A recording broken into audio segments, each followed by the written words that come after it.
L'épisode commence avec Poulki en train de maquiller Supriya. Madhvi et Kanta sourient en silence, tandis que Sagar se concentre soigneusement sur le maquillage de Ganga. Elle se sent extrêmement nerveuse, chaque geste de Sagar la troublant un peu plus. Lorsqu'il termine, il prend la parole avec un sourire. « J'ai fini. » Les autres applaudissent en voyant Ganga transformée. Sagar se tourne et aperçoit Supriya, boudeuse. Cela le fait rire, et bientôt tout le monde éclate de rire. Poulki, amusé mais désolé, demande pardon à sa femme qui continue de bouder.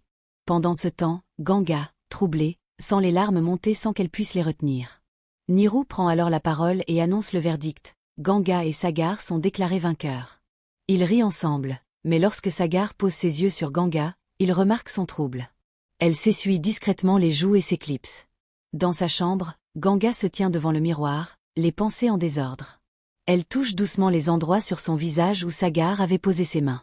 À cet instant, Sagar entre dans la pièce et commence à lui parler, mais elle évite son regard, encore troublée. De l'autre côté, Madhvi et Niru discutent avec Kanta. Leur plan pour réunir Sagar et Ganga avance, mais ils ont besoin de plus d'aide pour réussir à les rapprocher. Kanta, convaincu, accepte de participer. Dans la chambre, Ganga et Sagar continuent à se chamailler. Ganga, frustré, lui lance. « Si tu continues à faire comme si tu ne voyais rien, tant pis pour toi. Je n'ai plus rien à te dire. » Sagar, blessé, la regarde longuement en silence, des pensées tourbillonnant dans sa tête.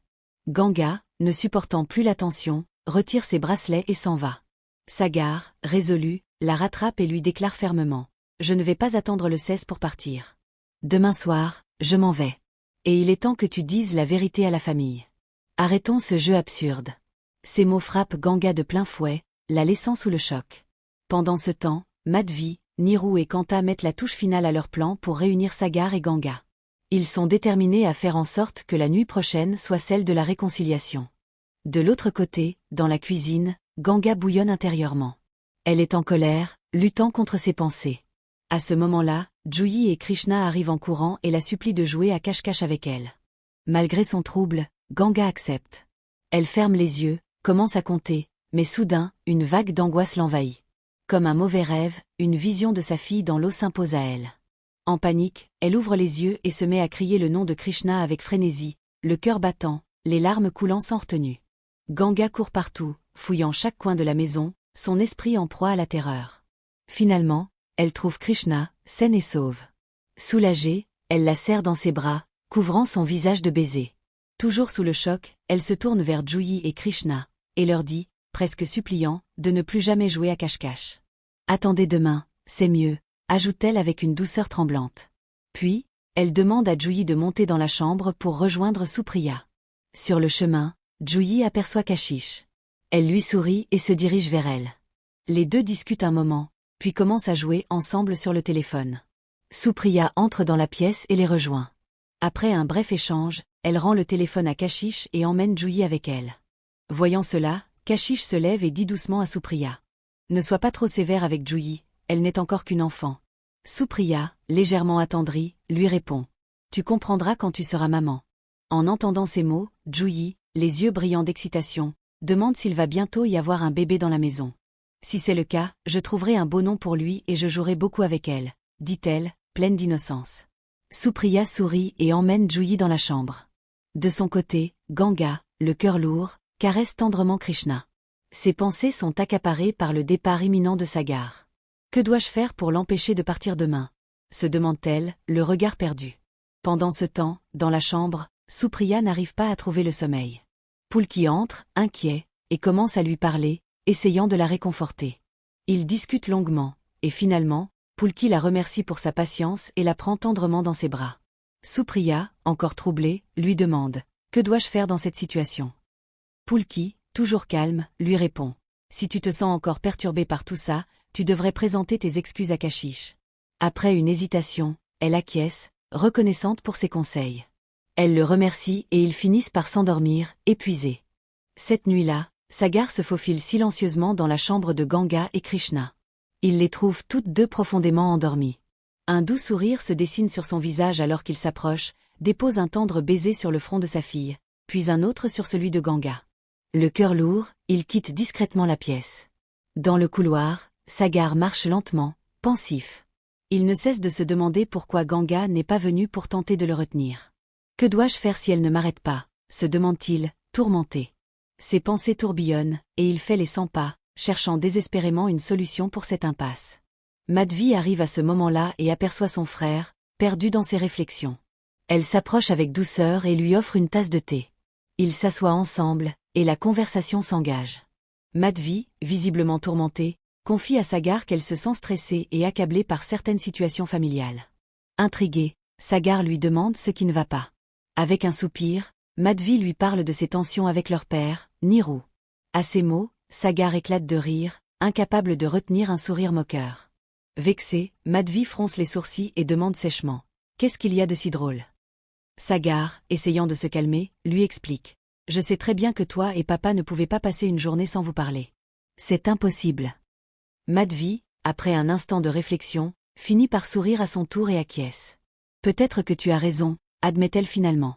La discussion continue, et Madhvi se livre davantage. Elle raconte à Sagar combien la vie a été difficile pour elle pendant les 7 longues années qu'elle a passées loin de lui et de la famille. Au fil de ses paroles, sans même s'en rendre compte, elle réconforte son frère, qui écoute attentivement, touché par ses confidences. Le jour se lève doucement. Dans l'allée, Maharaji marche tranquillement quand il reçoit un appel. Il décroche et engage une conversation tout en continuant de déambuler.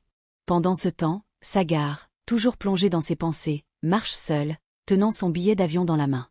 Soudain, Krishna lui rentre dedans accidentellement, et le billet tombe par terre.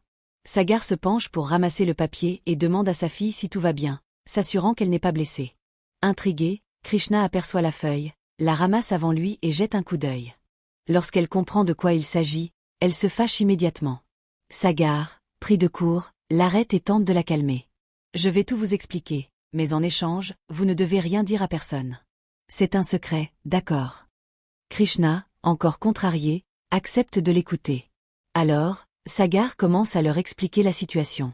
C'est à ce moment que Ganga arrive, l'air surpris de voir Sagar et Krishna en pleine conversation secrète. « De quoi parlez-vous » demande-t-elle, suspicieuse. Sagar, pris au dépourvu, invente rapidement une histoire pour la rassurer et les emmène avec lui, essayant de détourner l'attention. De l'autre côté, Pulki est au téléphone quand Kashish entre dans la pièce. Elle lui parle doucement du bébé, mais Pulki prend un air désolé, laissant deviner son trouble.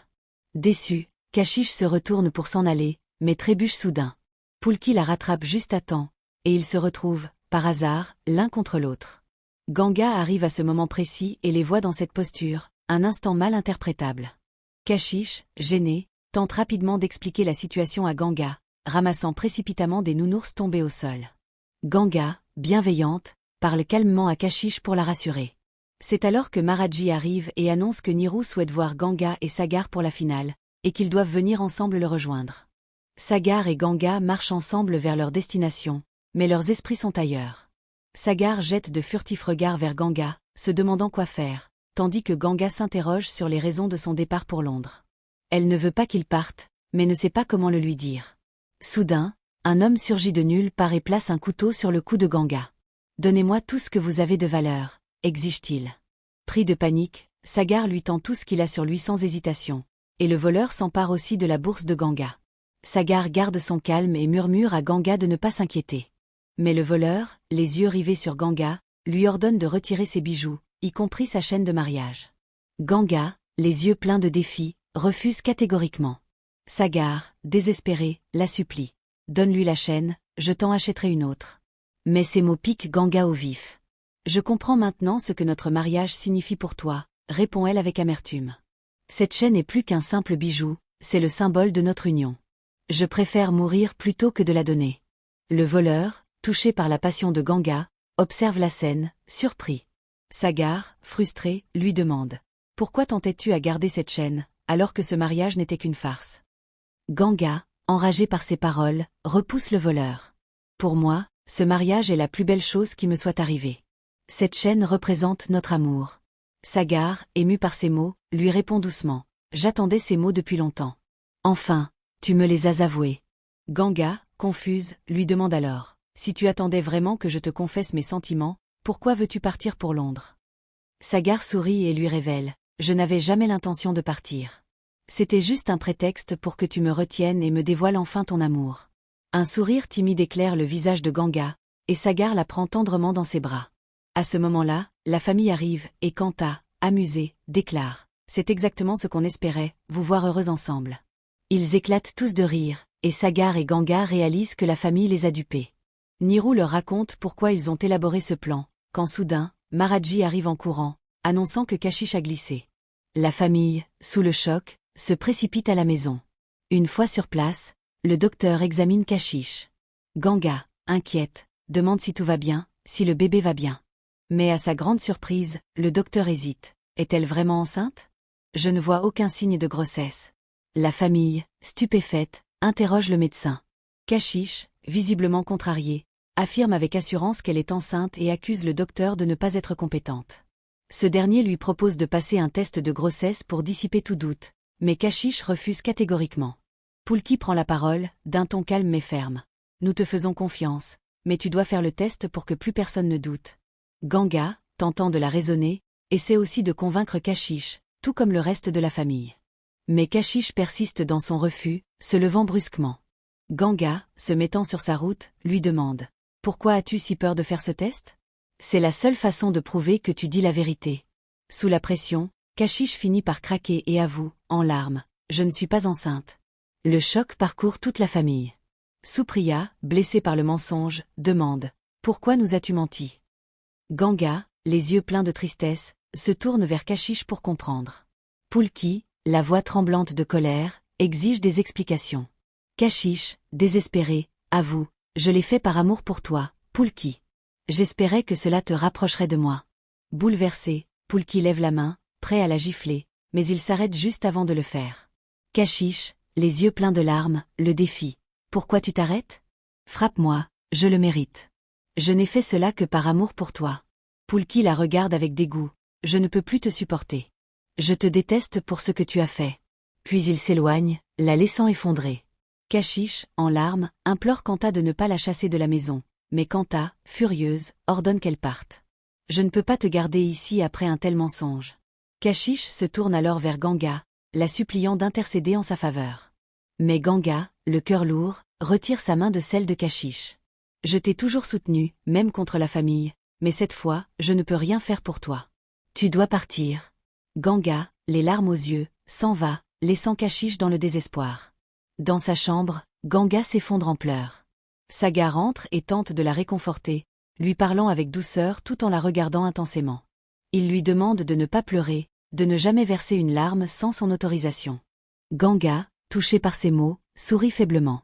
Il l'amène alors devant le miroir, lui montrant à quel point son sourire illumine son visage.